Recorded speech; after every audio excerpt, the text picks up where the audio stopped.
ஒரு 3 இயர்ஸ்க்கு முன்னாடி அமேசானில் பிஜினோட stainless steel cooker combo 2 litre 3 litre 5 litre cooker set வந்து வாங்கியிருந்தேன். அப்போ நான் வாங்கும்போது 1999 ருபீஸ்க்கு வாங்கியிருந்தேன். அதோட ரிவ்யூ தான் வந்து இன்றைக்கி பார்க்க போகிறோம். ஆல்மோஸ்ட் வந்து ஒரு 3 இயர்ஸாக யூஸ் பண்ணிகிட்ருக்கேன். குவாலிட்டி எக்ஸலண்ட்டாக இருக்குது. குக்கரோட குவாலிட்டி நம்ம யூஸ் பண்ணுறதுக்கும் சரி ரொம்ப ரொம்ப நல்லாயிருக்கு. இது வந்து 3 லிட்டர் குக்கர், இது வந்து 5 லிட்டர் குக்கர்,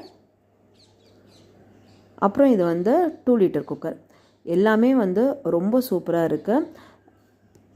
இதை வாங்கும்போது நான் வந்து அந்த டீட்டெயில்டு வீடியோ வந்து நான் போஸ்ட் பண்ணியிருந்தேன் நம்ம சேனலில். அந்த வீடியோட லிங்க்கும் நான் வந்து கொடுக்குறேன். கண்டிப்பாக வந்து செக் பண்ணி பாருங்கள். ரொம்ப நல்லாயிருக்கு. தேவைப்பட்டால் கண்டிப்பாக வாங்கிக்கோங்க.